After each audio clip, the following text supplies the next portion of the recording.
Real quick, the way we're going to start this is we're going to go over four main things that allow you to really have success with this MLS strategy. It's one, be able to shift your comping. Two, learning how to actually just pitch this to a seller to where they'll let you list their house on the MLS. Number three would be how to actually list it and find a buyer on the dispo side. And then four would be actually getting paid. So there's a couple strategies we'll talk about on that.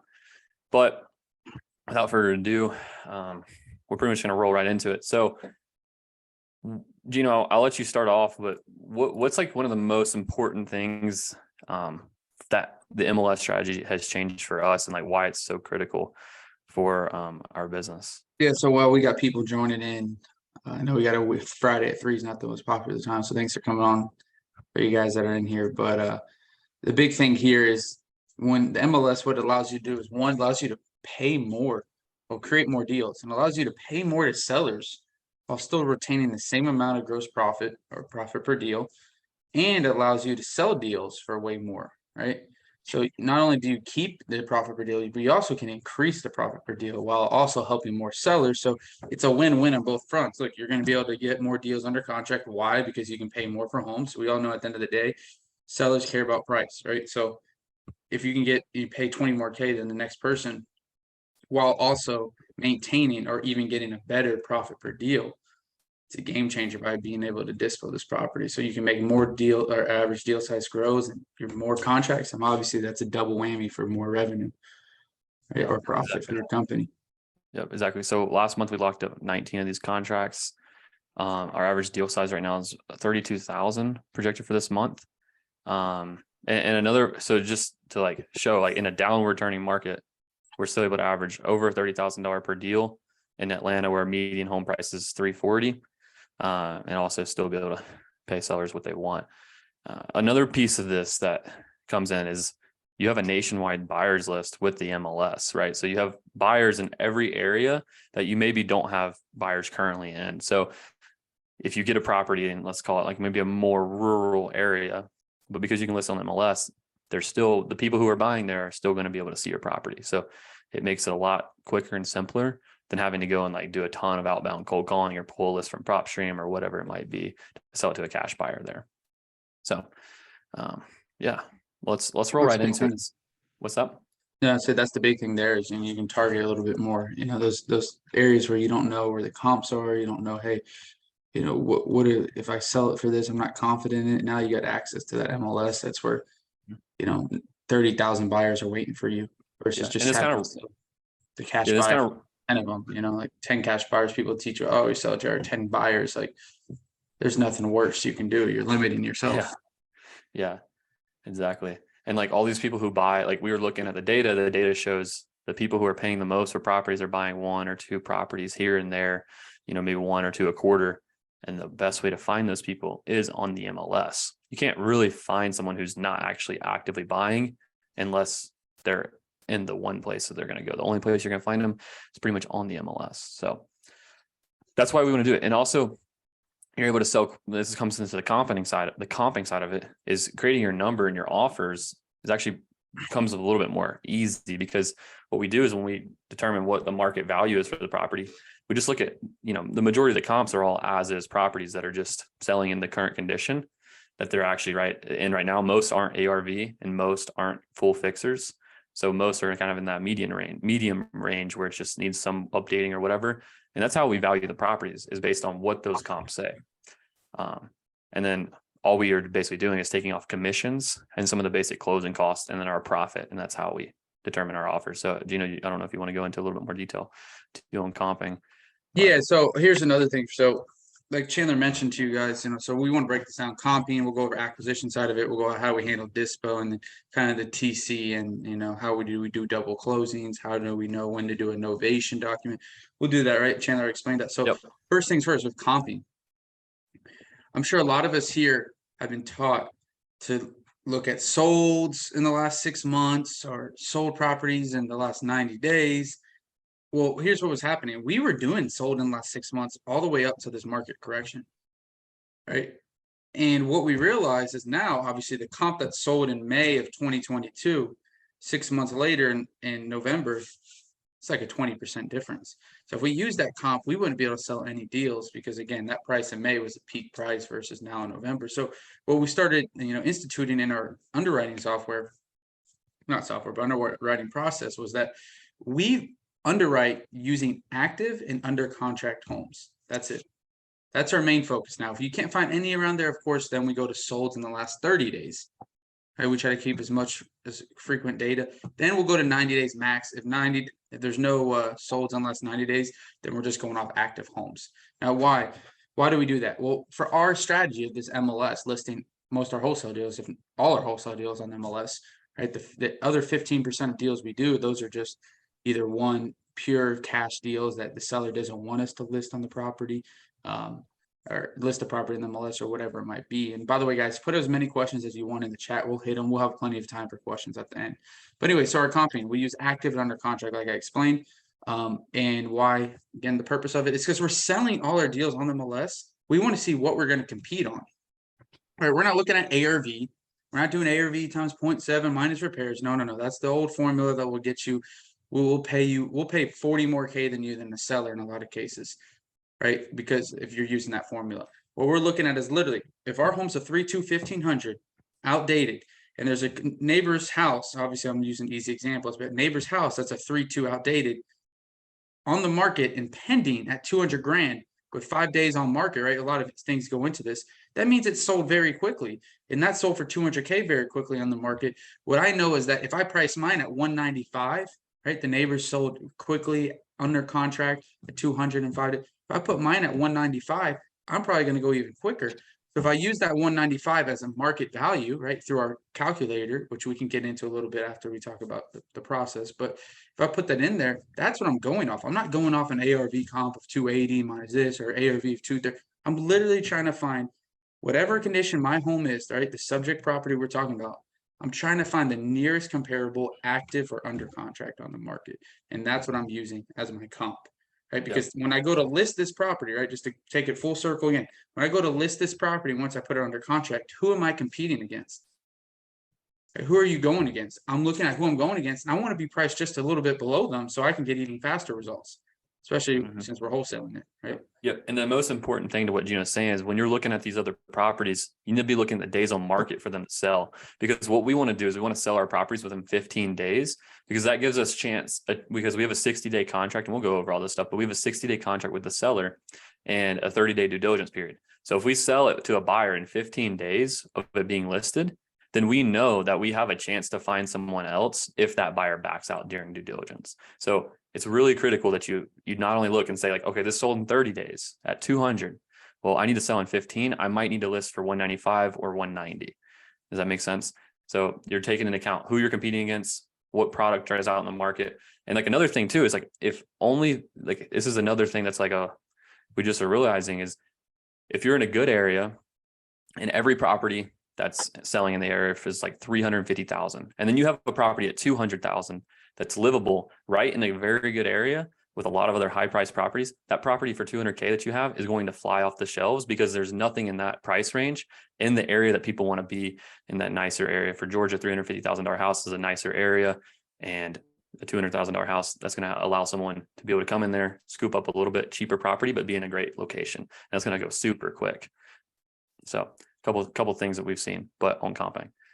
Any questions on comping, drop them down. But the basic expenses we're taking out is one, we're paying a flat fee service to list our properties, right? So it's all kinds of different prices, but somewhere between like $300 and $1,000 per flat fee listing. Yeah, I'll go into that, Chandler, in my next thing. I got a good thing. So I want to go over now since, again, we'll answer all questions at the end. But you guys got comp and you understand quickly. Obviously, you can spend comping. I would say this. I tell my guys it's one of the hardest things. I think it is the hardest thing to teach people because it's so subjective. No one can really say it's worth this amount. No one knows, right? So just to show you guys, though, going into the acquisition process. So you got comp and you understand what we do. We look at active on our contract first. Very short, very in the same neighborhoods, 0.2 miles, 0.5. And then we'll go sold in the last 30 days, sold in the last 90 days for comps, right? This is, again, finding comps, comparables, homes like ours. Now, acquisition process. Let's just say, go back to my example. We find a home that's worth 195. Well, how do we figure out I'm going to bring this. I was going to go into the pitch, but I'd rather start this now. How do we figure out what to offer the seller? Right now, let's break it down for our company. I'm going in a little detail. I won't spend too much time on this. But this is our MAO calculator. What is MAO calculator? A max allowable offer calculator. Now, let's just say that, like I said in my example, the neighbor's house market price. So you can see here, this isn't ARV, this is market price. Let's just say the market price of the neighbor's house is 195. And let's just say it's in a good area. For you guys in Georgia, let's say it's Marietta. This right here is what we've implemented during the market crash, is if the supply in a certain area we know is harder to sell, we'll put a 5% discount on the purchase price. Just to add in, you know, a little safety net for us. But let's make it simple here. Let's just say it's in the hottest area. Well, we take out a 3% realtor fee, going back to what Chandler's saying, because guess what? Yes, we have a flat fee listing agent we pay, right? We're not realtors, me or Chandler, no one on our team. We have a flat fee listing realtor we pay, which is actually Nico right here on the call, his brokerage, which again, if you guys are in Georgia, Florida, highly recommend it, but we'll go into that a little later. We pay a buyer's agent though, right? The buyer comes in with their agent. We just budget here for 3%. We go to flat fee listing fee. You know, this is actually not Nico's fee, but I just put this in here from, you know, 2 years ago since we've been using this. We take out our attorney fees. Now you might be saying, I live in DC, I live in Washington State, I live in California, where the closing costs are way more than this. We got it. We can talk about that a little later in questions, but this is how much it really costs to close this deal on our end. Now you see repairs here, just to confuse you guys even more. If there is no comps and we only have an ARV comp, we will use it, but we're just going to do the same formula and we'll pretend that the ARV is 250. Again, this is rarely, I don't want to confuse you guys, but actually I'm not even going to go into it. Let's just pretend it's as it's. Let's stay in focus here. These are our repairs. These are our costs in selling the home. So literally coming full circle with this whole thing. I know I've said that twice already, but the thing that really got to me here is when I talked to some guys at CG, Collective Genius, when I talked to them about this, and I say, Angela, you got the hat on. When I talked to them like a year ago, and they're like, Gino, the whole goal of this business of wholesaling is sell your deal for more than what you have it at. Don't get confusing with the 0.7 minus AR times ARV minus 30,000 repairs minus, you know, what you're going to spend and what you want your fee to be. Just figure out what you want to make more and what you can sell it for, right? You just figure out more what, you know, you want to make and what you think you can sell it for, and then work backwards. And so that's what this is. It's literally just saying, if we were to double close on this deal in MLS, right, and we'll talk about novations and stuff later, but if we're going to double close this deal in MLS and we want to make $35,000 after all double closing costs, let's just say it's that, we can pay this amount of money, $150, right? That's what it's saying. This is our max offer, and you can see it says access, right? Don't get confused with this right here. We're not going to go into this on this call, but just focus on this one right here, this access MAO. If the seller can give us our terms of listing it on the market, giving us access into the property, we can pay him $150,000 while still maintaining a $35,000 desired profit. Right? That's big right there. If you talk to anyone else and they tell you, Gino, you know, I haven't, and maybe let's say they find a home that's an ARV of 250. I want to give you guys an example. Who's all heard of that ARV? Raise your hand. Minus repairs, minus, you know, all the closing. Like who knows that, right? So let's just say in this instance, this, and I want to show you guys full circle of how we do this underwriting is, let's just say that there's an ARV comp in the same neighborhood at 250, right? So it's $250,000, right? And then you would times that by 0.7. Right, we all get that, right? The 30% for the investor we want to make. We all understand that, right? You're down to 175.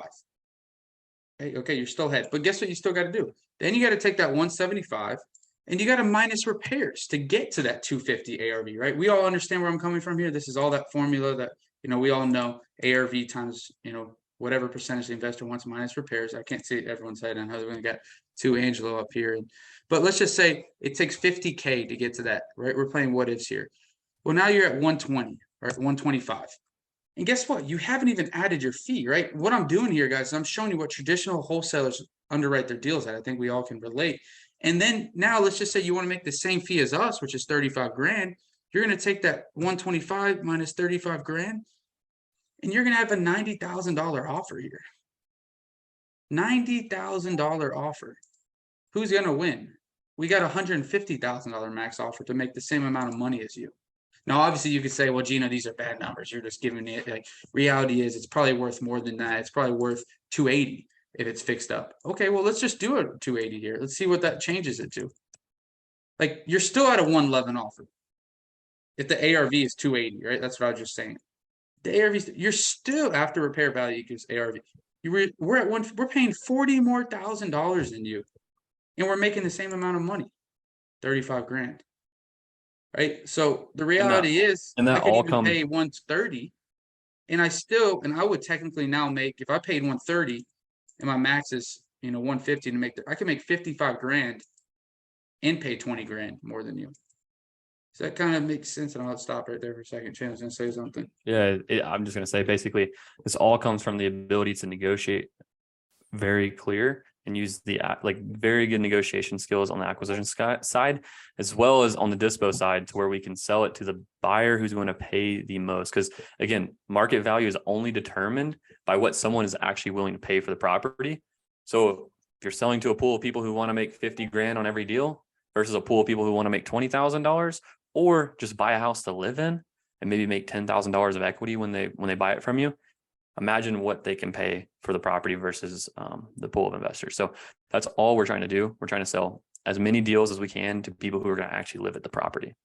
So yeah. So now you got to go. Now we Yep. got the idea So, of how we underwrite yep. and stuff like that. So let's go into the actual how do we how do actually we do get this?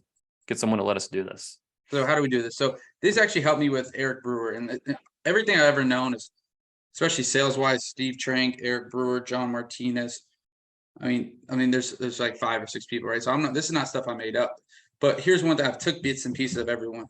Here's the strategy, and we'll save the whole process, obviously to a lot of our students that pay us a lot of money to teach them, but I'll share you guys the process of it's pretty much the script here, but when we're giving these sellers as an acquisition manager, right? We have 2 departments, lead management, acquisition management. We're not here to talk about lead management. We're talking here about home buying specialists, acquisitions. When we're giving that offer as acquisition managers, we start out with a low ass offer. Right? We're going to start out with that example of my 150 MAO. We would probably start out in a $121,000 offer. Still $10,000 more than your max offer as a wholesaler. Right? I'm not directing at you guys, but they're wholesalers. But we'll start at like a 121,500 offer. Way below our MAO, right? Our max allowable offer of 151. And what we'll do is, obviously anchor the seller low. And the seller's going to be saying, hell no, I don't want that shit. Well, here's the thing. If this is what I want you guys to start thinking about, is if a seller's ever going to want you to come up on price, and really anything in life, if someone wants you to come up on your price, they need to be able to give you something in return. So how the conversation would kind of sound, and again, this is just for summary. We have a lot of trainings on this in our program, but probably 50 plus calls of it live, is, let's just say in that example, I'll give the 121. Angelo says, fuck you, that's way too low. I say, okay, no problem, I understand. Let's just say off the record, let's just somehow say, Angelo, what if I was able to even come up to 125, 126? I mean, that probably still wouldn't work. Angelo would say, Gino, I want 160. I'm not going down to, you're too far away. I got you, Angelo. So let me ask you this, and I'm gonna get to my point here, guys. Right, Angel? Let me ask you this. I'm not saying we could do this, and I know we've been talking for a while, and I know you have blank problem. And let's just say we are able to solve that, but we would have to give you the price of $135 for $135,000. That again, I'm just they didn't approve that, Angelo, but I'm just thinking, like, what if they did approve that in my finance department? You probably would still say no. Hell no, Gino. The lowest I would go is 150. Right, let's just say that's what Angelo says. Now, remember, guys, our max offer is 150 here. So for us to be able to do this. Now, again, Angelo has no clue yet that we're going to need access. We're going to need to list on the MLS. He has nothing. But here's how it happens, right? So we're at 135. Hypothetically, you want 150. We're still pretty far off, even if I got that 135 approved. Now, Angelo, I don't want to keep asking this, but I'm assuming right now is 150 or nothing to you. Fuck, if you give me less than 150, I'm gonna hang up this phone right now. Like, I'm not taking less than that. Right? Say we get to seller to that point. All right, Angelo. Well, I hear you, man, and I see 150 is it sounds like a very important number to you, and it sounds like it means a lot for you to get that 150. Just the only way in the past, Angelo, is it okay if I share with you something? Yeah. Is it the only way in the past, Angelo, I've seen us come up so high in our offers, from that 120 initially to 150. And I'm not even saying we could do this in this case, but the only way I've seen it happen in the past is if a seller's allowed us to have access into the property at least 3 to 4 times per week. Do you think that would be an issue? 99% of the time sellers say, well, if you can give me up to 150, I don't get 30 more grand to give you access. Okay. No issue. Perfect. And the reason, usually 99% of the time, I'm just doing the talk track here. They say, well, why do you need that access? I'm fine giving you 3 to 4 days. Well, Angela, the reason we need that access is in order for us to come up 30 grand from our initial offer to be at 150, what you want, is we're going to need to bring our retail investors that are accompanied by agents into the property. Boss, I'm not going to overtalk here. You guys might be saying, what?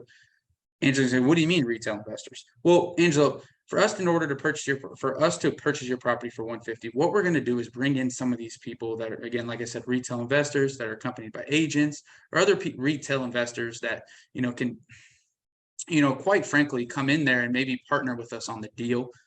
Whether, of course, we're buying your property, but if in some cases, we bring them in here to take a peek at it. So by the time we close on it with you, Angela, that they're already ready and they're telling us what they want done to the property. They're already telling us what colors they want, or they decided that they wanted to partner with us on the deal. Either way, Angelo, you're going to get the price you want at the timeline you want. Does that seem fair? Pause. Answer any questions from there, right? We can go through objections later and we can talk about questions of what might come, but those are some of the main questions, right? Mm-hmm. Now, That's probably going to answer about 95+% of all the conversations you get. And what's going to happen, just to keep it going, let's just say Angela says, fuck. And remember, I didn't even say I got it approved yet. So I'm trying to hear what Angela says. Angela says, yeah, all that's fine. Okay, Angela, here's what I'm going to do now. You told me you're okay with that, but I'm going to go back to my finance department. I'm going to see if they can even come up that high. Let's just say they could, Angela. Let's say they can come back at 150. They're going to ask me for that access 3 to 4 times per week and us being able to bring in these retail investors accompanied by agents and allowing us to expose it to them. Am I correct? Is that okay? Yeah, that's what I said. You could do that. Okay, let me get back. I just want to, one last thing. If they approve all that, what would happen next?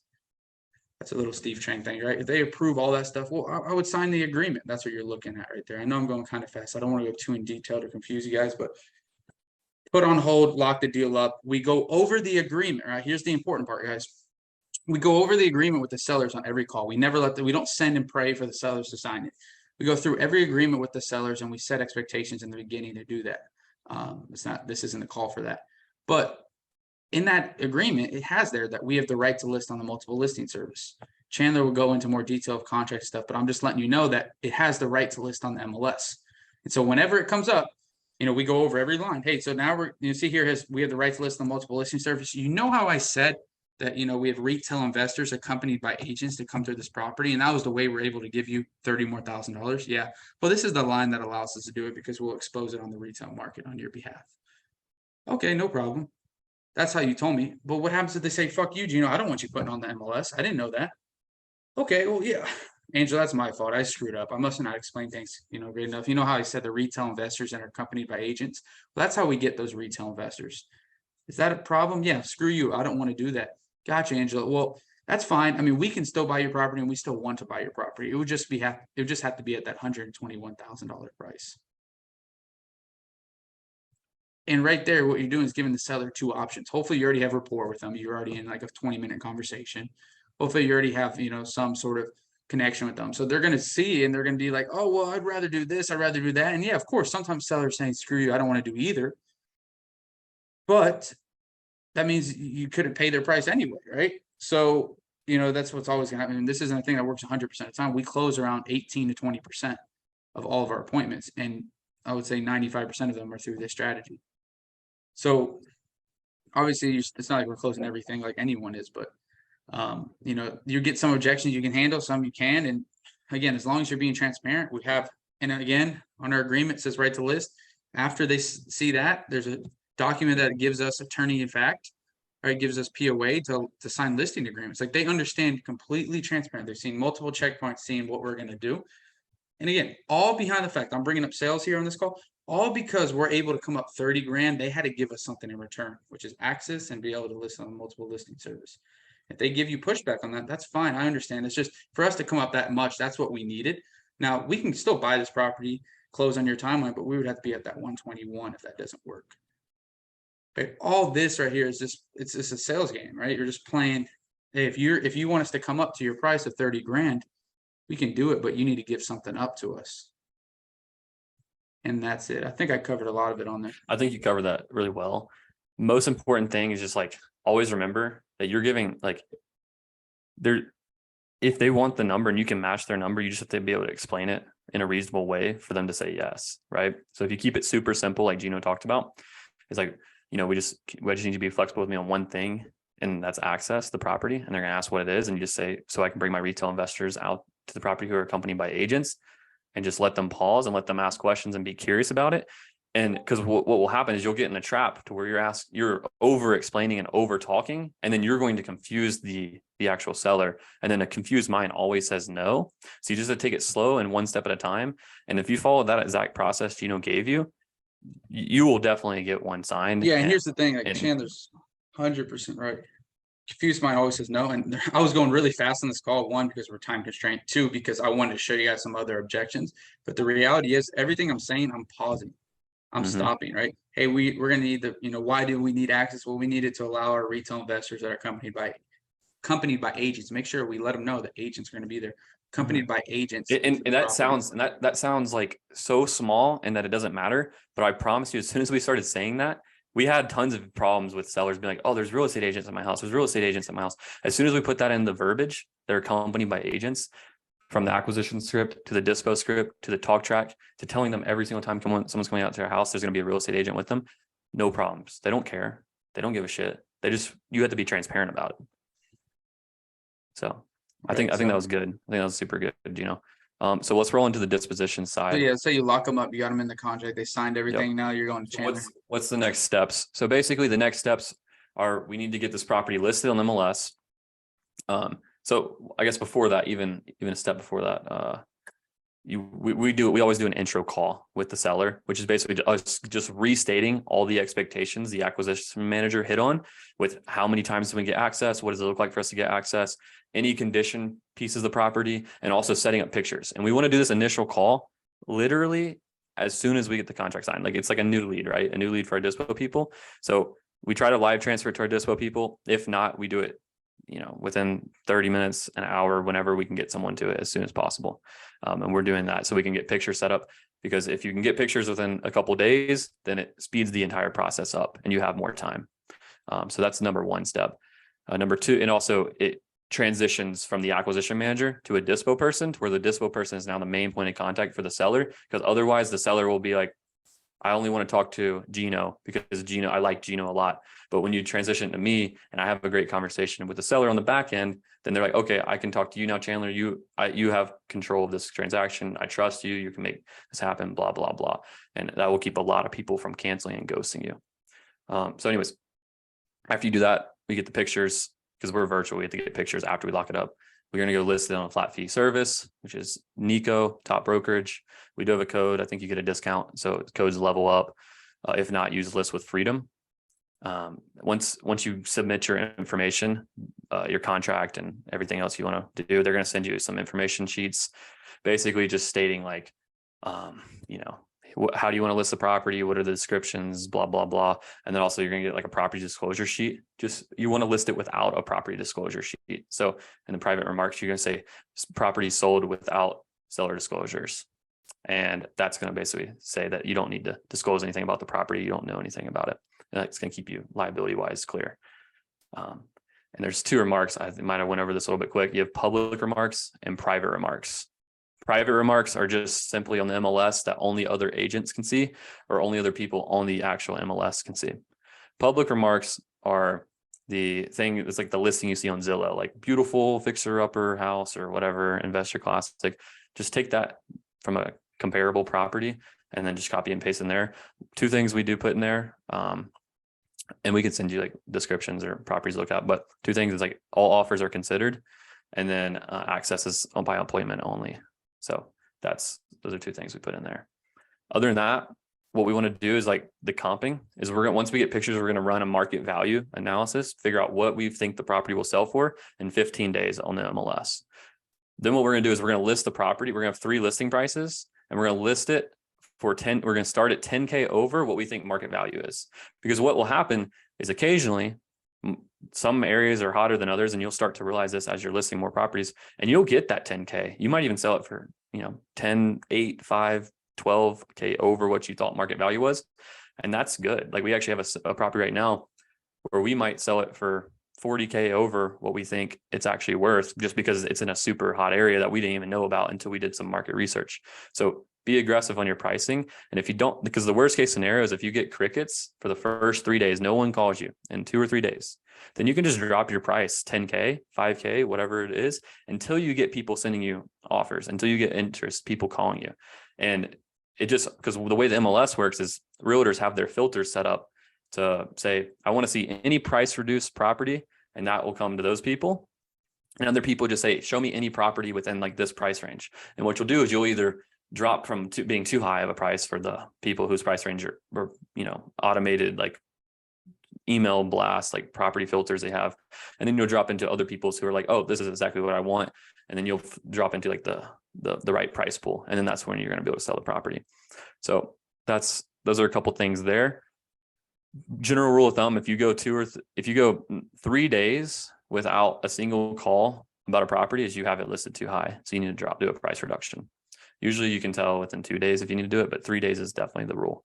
And then the most important piece I think generally people miss is we need to counter every single offer that we get, because you'll be surprised is we've had scenarios where every offer we get is 180 and then we counter at the asking price of 210 and then they'll say yes to it. So you always need to just counter. And the basic way we do this is we have a process where we confirm all the terms of the agreement first. And then once we confirm all the terms, we're going to then go in and counter price, because the way that we see it is like, hey, we've already agreed on every single term of the agreement. The only thing we now have to agree on is the actual price that we're moving forward on. And so agents right now are super hungry to get these deals done. And if you tell them, hey, look, we were really hoping, we just got through this property listed. We're really hoping to be close to that $200,000 we had it listed for. And they're like, you need to be at 200. I'm like, and you're like, yes. And they offered you 190. 9 times out of 10, they're going to come up to at least 197, 100%. And you're just going to be able to get extra money just like that from asking for it. So a couple really important tips on your offer negotiations is you need to get as low of a due diligence period as possible. You want a good earnest money, which for us, that's 5K. And then we want to counter price. These are the main 3 big pillars that are really going to drive you forward and like allow you to have a strong contract. Obviously, there's some other small things that we want, but these are the big 3 that you typically have to negotiate on, right? So number 1 for earnest, for example, like, there's appraisal contingencies, closing attorneys. Guys, remember, this are buyers too. Yeah, this is for buyers. So there's all these different things, but for, like I said, due diligence period, you want to try to get for at least the shortest, like for most people can do is 3 days if they're getting an inspection. But most time they send a 7-day due diligence offer. And 7 days is a long time to find out if it's yes or no, especially if it takes you 15 days to sell it. You have a 30-day due diligence, 15 days to sell it, 7 days due diligence. You're back against the wall to maybe sell this during due diligence, and you're going to get an extension with the seller, which doesn't look good. So what we want to do is we're going to say, hey, I understand you have 7 days due diligence. If you don't mind me asking, what exactly you're going to be doing during your due diligence period? Oh, I'm just going to get an inspection. Oh, okay. You're getting an inspection. How long does it take you to get an inspector out to the property once the contract is agreed on? Oh, I can get them out there the next day. Okay. And then once they go out there, how long does it take you for you to get the inspection report back and like to review it? Oh yeah, just the next day after that. So, okay. So like 2 days and maybe 1 day for a buffer. Would you be opposed to like a 3-day due diligence period? Oh no, that actually makes a lot of sense. 9 out of 10 times they say yes. And their objection to that would be, okay, what happens if they cancel or can't get out there? Well, if they do that, you have we can put a 3-day due diligence period in place. And if for whatever reason you can't get them out there in 1 day, 1, we have a 1-day buffer, but 2, we'll just extend a diligence period and I'll do the paperwork so you don't have to worry about doing it. Okay, perfect. And that's number 1. Earnest money is we want to get 5K. Now we probably get this on 80% of all the deals we get, and 5K is really important because for a person who's a conventional buyer or buying on MLS, normally that's like 1% is pretty standard. So it's like $2,000, $3,000. And it's still a good chunk of change for people. But if you can get a $5,000 $5,000 earnest money deposit, it's going to make them be way more bought into the actual transaction because they're like, man, I'm putting up like all my savings to actually be able to buy this property, where a lot of their savings, most people in America don't actually have more than I think it's like a while ago it was 1K, but now it's probably closer to 5 or 10K. Like the majority of people don't have 5 or 10K saved up in their bank accounts in an emergency fund. So if they're putting 5K down on a earnest money deposit for a property, that's a strong chunk of change for them. And it's going to basically make it to where they're much more serious about the property. So for that, something like that, we just tell them, hey, one thing we do ask with anyone we go into an agreement with is that they deposit a $5,000 earnest money. And that's just so we know that they're serious, because we've had people in the past, just back out of a transaction halfway through because they put down $1,000 earnest money, and it's just not something we're able to work with. And they're majority of the time they're yes, that's fine. And if they're not, they always come up and make it stronger, whether it's $3,000 or $4,000, and then that you have a much stronger piece of earnest money on the back end. Other than that, we would just get a price. It's pretty simple to frame when you're selling to agents. It's pretty simple to frame a price and to just tell them like, this is where you need to be in order to get this done. Because most of the time they're going to ask you, do you have any other offers? Why haven't you taken them?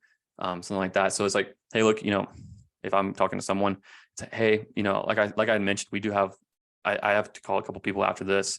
We do have some other interests on this property, and, you have made an offer, and honestly, we were asking 210, and like, I know you guys are at 180, but we really need to be at the 210 number, at least. And just like pause right there, let them come back. And they're like, okay, 210, you said you have other offers, like, if we were to come up to 210, like, would that be like, would you accept that? Would that be good enough? It's like, well, I have to call a couple people after this. And like, I want you guys to be able to make the most competitive offer possible. And at 210 and with your terms, like, I feel confident. I can't confirm anything because I have to go back and, get this approved by finance. But if you guys could do that, it would give you a pretty good chance at winning this property. And then right there, they're going to be like, okay, let me go talk to my client, blah, blah, blah. And it's pretty simple. Like, they're not going to, you just literally just got to ask for it. And then once they come back, if they come back and they're low, then like, I'll sign right now. And you have other offers, you can be like, hey, like, let's say they offered 180 and you're trying to bridge this gap. So the way I see it is like, you have $20,000 that you're trying to negotiate them up, right? So you have a $20,000 gap between what you want and what they're offering. Let's say they come up to like, let's say it's 180 and you want 200, they're asking 180. Let's say they come up to like 190, right? Then based on where your competition is, if you know that this is the only thing you got and like you have nothing else, then you don't want to push super hard. But if there's other competitive offers that are right around the area, like, yeah, like, why not? Like, if you have other 190 offers, tell them stay strong on your 200. And worst case scenario is you accept another offer or they come up to like 195, right? You're not going to really kill the deal by just asking for more. Like, hey, look, like I said, it's like 190 is just not going to cut it. Like, if you have other people, 190 is really not going to cut it.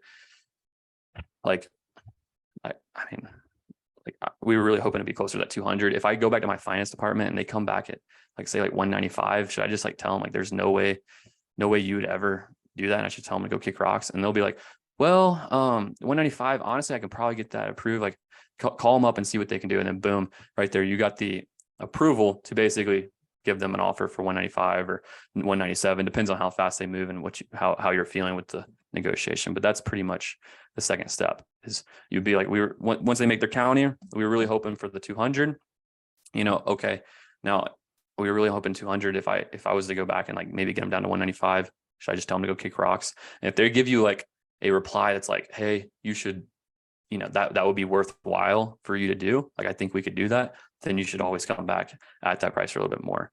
And you'll get extra money from that consistently. All right. So we got 20 minutes left. So we want to save some for questions, but we still got a lot of stuff in terms of, Chandler, here's a big thing for everyone. Everyone says novation. It's a catchy term. But Chandler's about to go over some strategies of what buyers we have, what we need to do, and how we close them, right? Yeah. For us, doing this process is not a novation. There's no novation process. The only thing when a novation comes up, only time it comes in is it depending on the buyer we have, if we have to do a novation. Right? People say, oh, you're doing no, we're not doing novations 90% of the time, not even like 85%. Most of the time it's just double closing with buyers. But Chandler, go into that real quick. Let's do it for 5 minutes or less. Then we'll do 15 minutes of questions. Yeah. So we have 3 strategies to close, right? We're either going to double close, we're going to buy it for like 3 to 14 days, or we're going to do a novation, which that's pretty simple, right? And like, why would we do each one? So double closing, sometimes conventional lenders will allow you to double close because they don't need you to show up on title, or they don't need you to show up on the appraisal. It's pretty rare. We've done it a couple of times, but not a lot. The most common ones, obviously, just cash, hard money, whatever. That's going to be a double close, very straightforward. Yeah, not complex at all. I think most people here have double closed. If you haven't, with cash, most people will do pass-through funding, ask your escrow company if they'll do it. If not, you can raise transactional lending. Just ask us if you don't have private lenders, and we can help you out. Number 2 would be conventional or VA. This is VA loan, so this is pretty standard.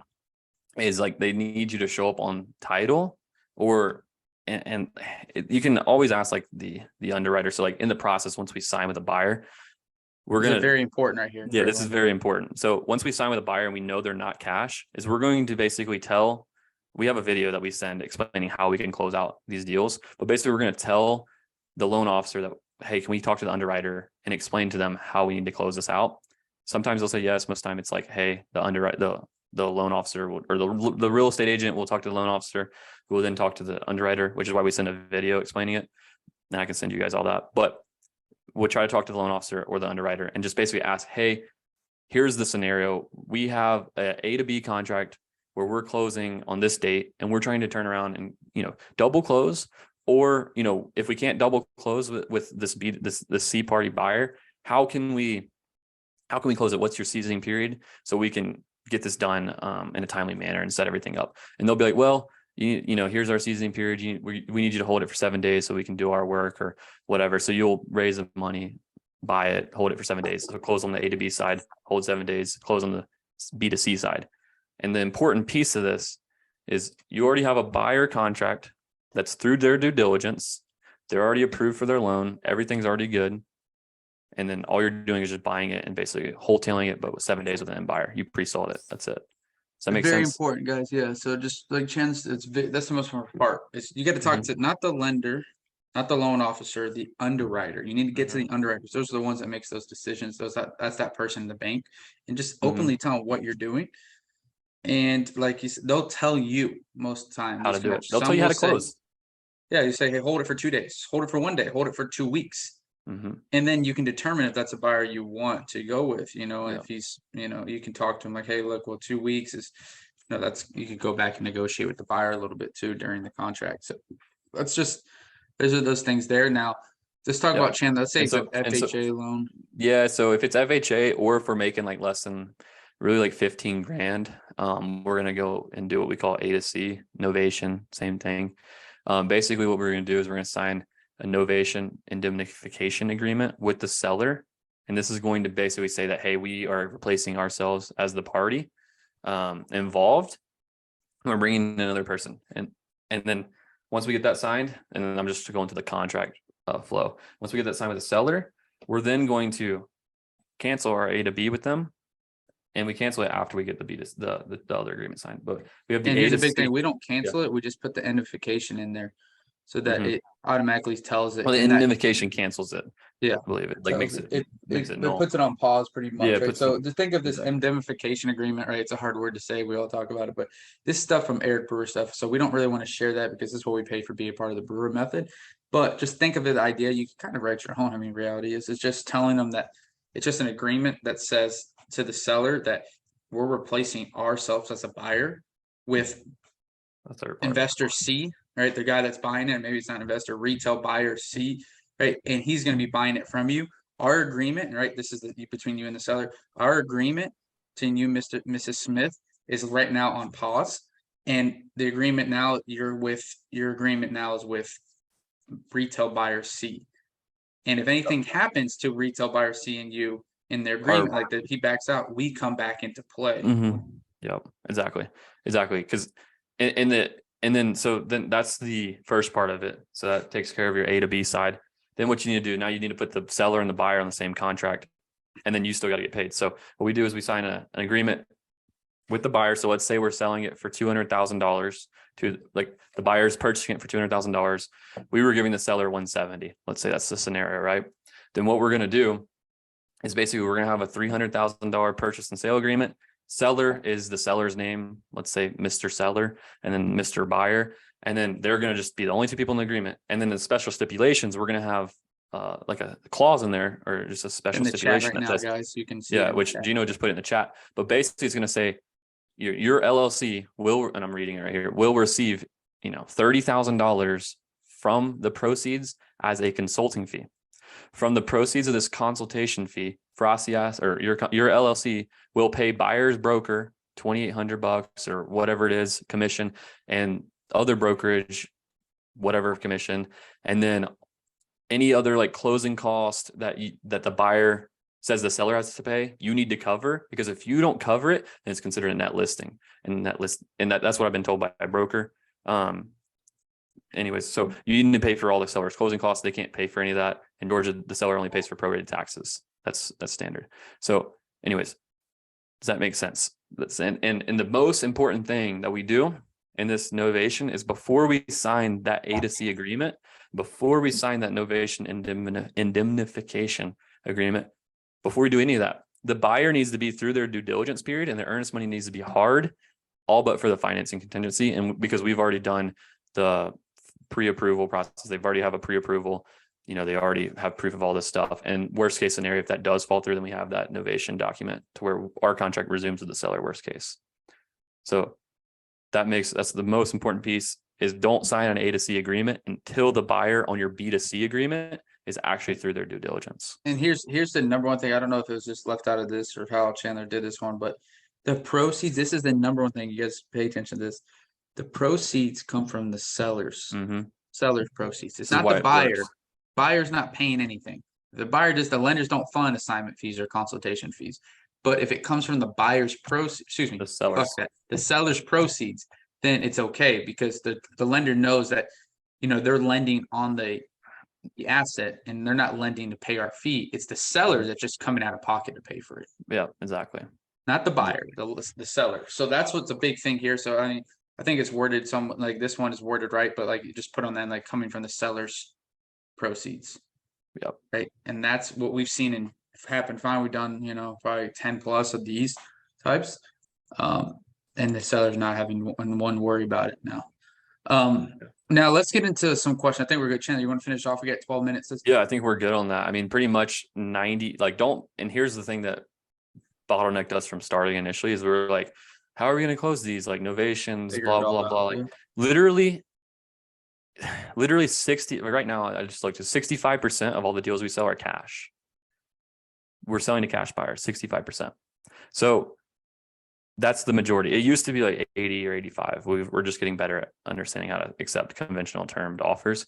But most of what you're going to do is cash. So it's normal double close. So don't psych yourself out. You're just finding a buyer. So just start doing this shit, and then just like accept the cash offer until you are comfortable with how it works, and you can learn how to do the conventional later.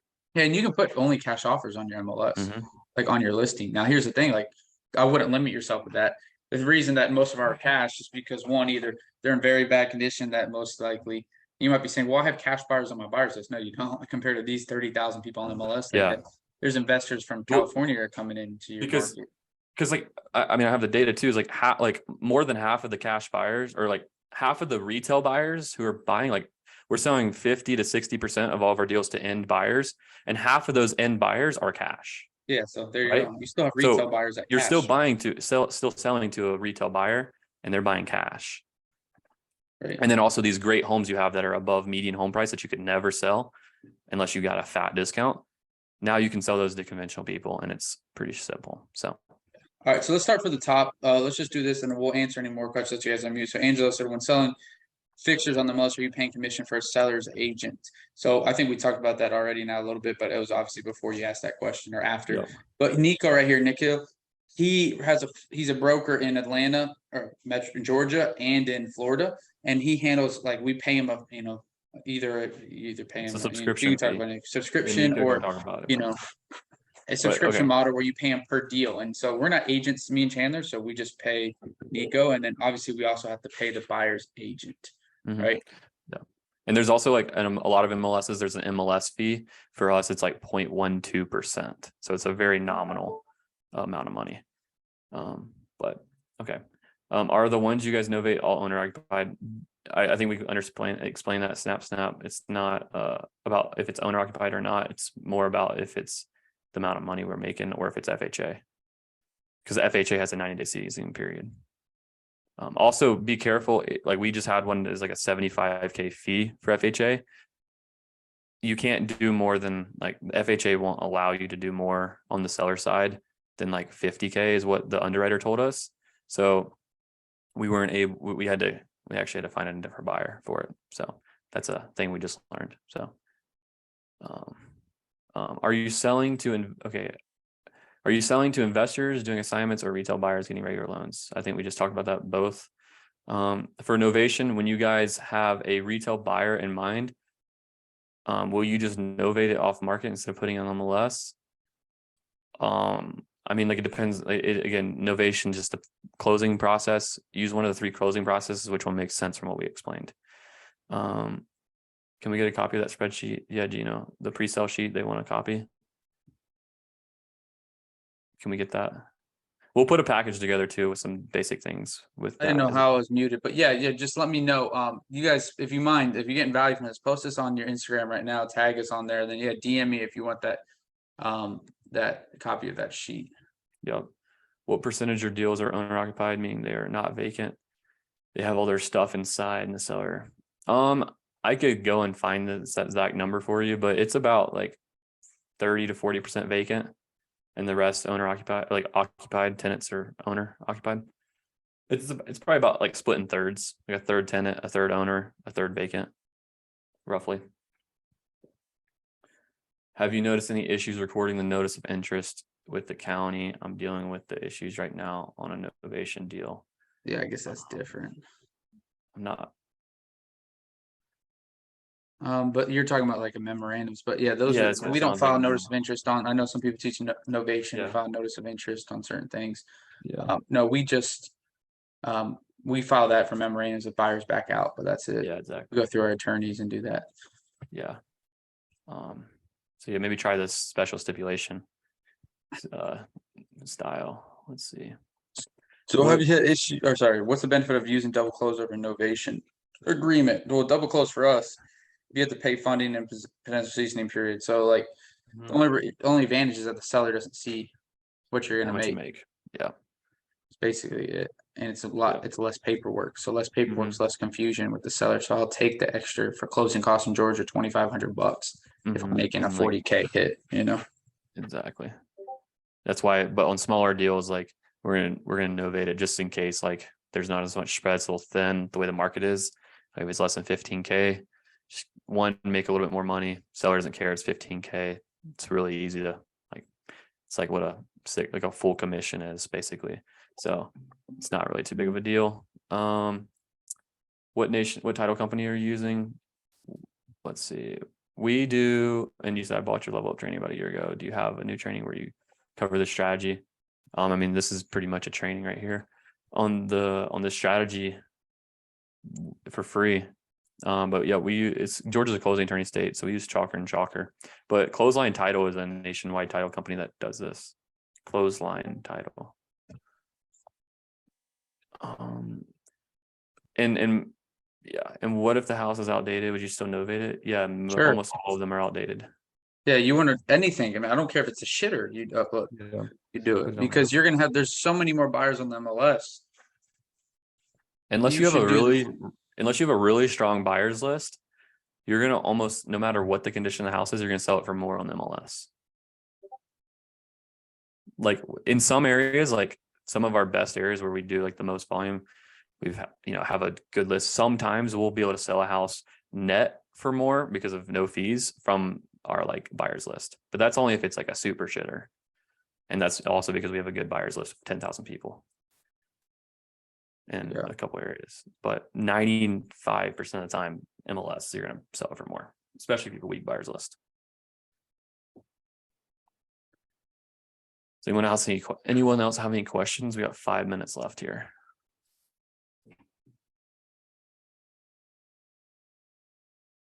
Have you assigned deals off the MLS, or you always do double close or fixtures? Yeah, we've assigned a couple. Most time it gets kind of confusing because their broker has to approve the contract.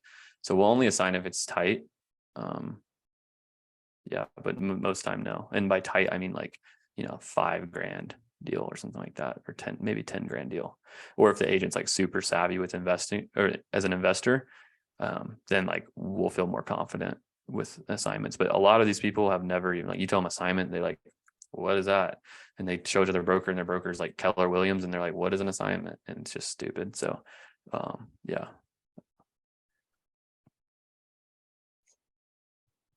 And then we've also had like a scenario, this is not very common, but we've also had a scenario where you bring up the assignment idea and the buyer's like, oh, I'm not buying it if someone's going to make money, like, you know, so yeah.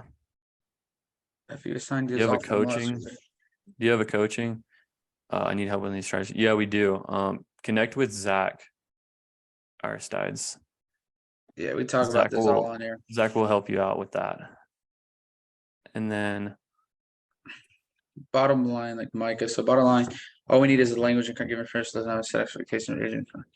Yeah, I mean it depends on your state, right? Some states are there. Micah, what state are you in? You can unmute if you like, or you can type in Georgia. Yeah. So you're in with us. So yeah, I'm in Georgia, you don't even really. And Nico says, you know, you can talk about being a broker, but I've talked to get people's like, even attorneys I've talked to, like, you don't necessarily even have to put it in your agreement, but it just makes it a lot easier and better for you to do it, and better communication as you put in the right to list. You can get an attorney in fact, depending on the broker, flat fee listing company, use an attorney in fact, you know, that makes you attorney the POA. That's only there really just to for the broker's protection, to make sure that you got some proper documentation signed. But yeah, you just put it on there in expectations. You start it tomorrow, you know. Cool. And I would use Nico if you're going to do it, to list it for you. sweet. Yes, sir. What else, guys? We got Nico. You want? Here you go, Nico.